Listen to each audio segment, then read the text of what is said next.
my guitar, I've got my wine. Where we can go, live by the sea, swim in the ocean.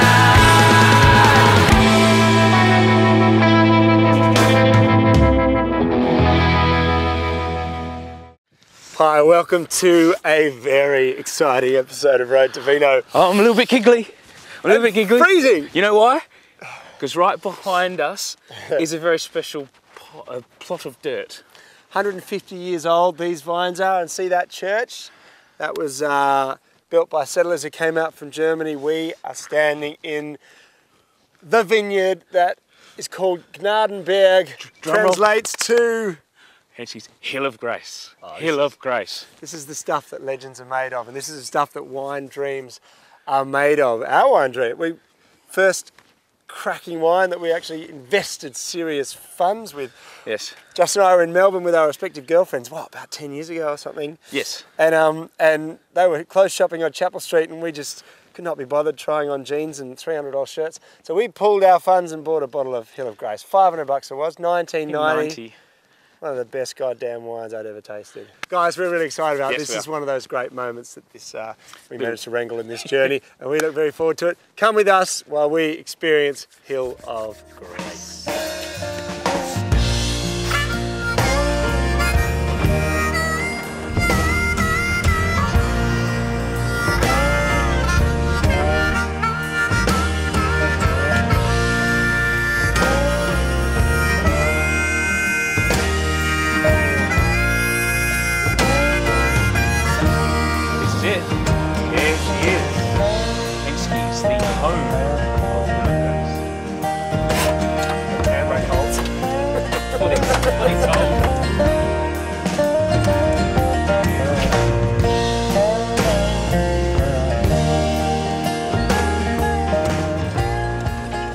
Hello, Andre. Johan, nice to meet you. Justin. How are you? Stephen. Stephen? Nice to Justin. Nice to meet you. Just admiring your ancestors' beard. That is serious. First generation there, that's quite a beard. And got an Abraham Lincoln look about him. yeah. First of all, we've got to say thank you. We're excited and honoured to be here.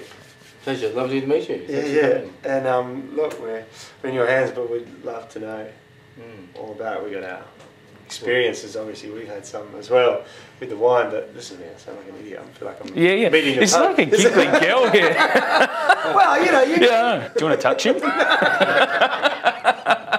Sorry, I'm babbling. Well, I guess really we're, being fifth generation, we're a bit like curators of a museum in a way. And when you look at the history, the heritage with the generations, there's a lot of work and a lot of effort, a lot of love and care and attention has been put into the family business over all that time. Yeah. So it's really great for us to have that heritage and that legacy to look after.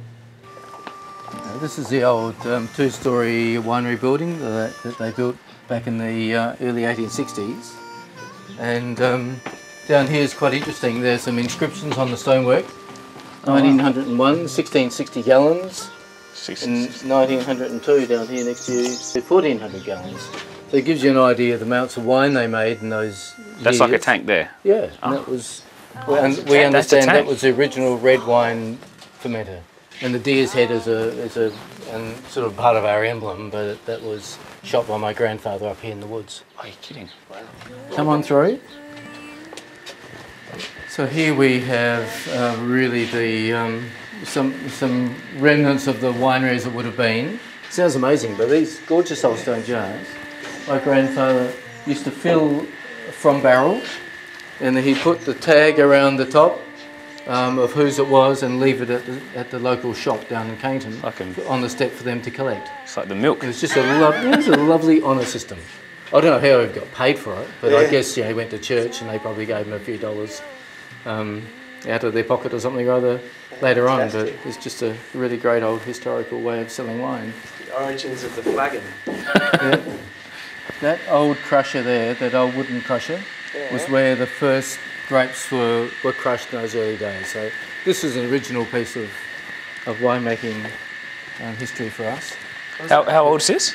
This would have been from the late 1800s, made by Howard Bagshaw in Mile End in South Australia. If worth doing, Well done. do it well. Worked it out. It's great, isn't it? It's been restored. It was in pretty rough condition when I found it. So you found it and... Sorry, it took me a while. Yeah, I was around there. thinking, how do you speak this language?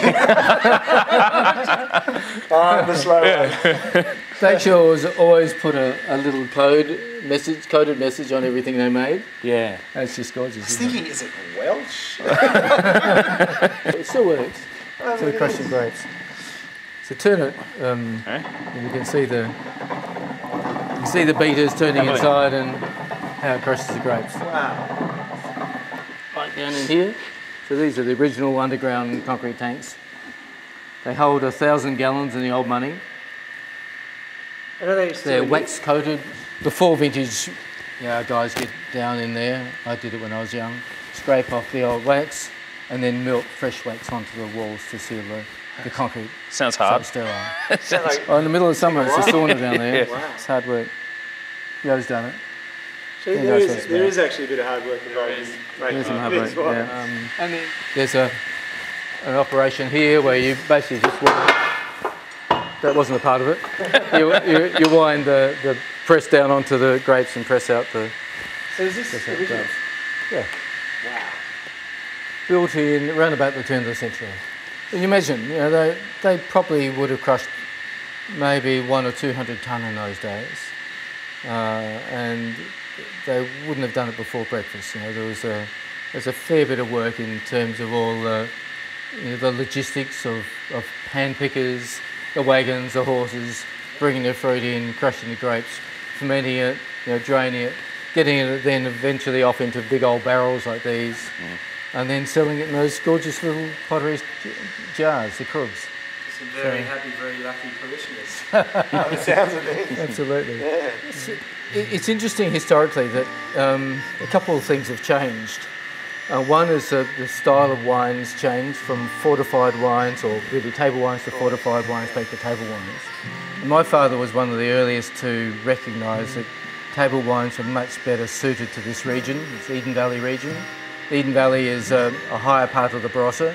It's wetter, colder, more continental. It has colder nights and during the summer and during the ripening period.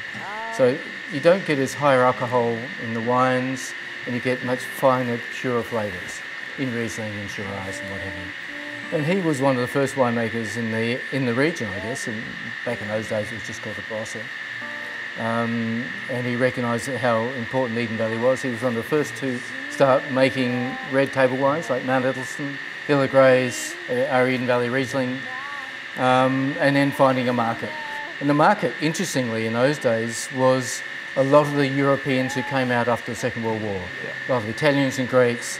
They built restaurants, served up beautiful pasta and all that sort of thing, and they wanted wine. And so this wine that my father was making was just ideal for that sort of market. And you look at the food and wine culture we've got in this country now, it's just amazing. And it's all because of that area. And the wine and food industry really worked together, sort of coincidentally, but it's worked together to form, I reckon, one of the best food and wine cultures in the world. So it's nice to be part of it. For us too. Well, it's Thank you for being part of it. Nice to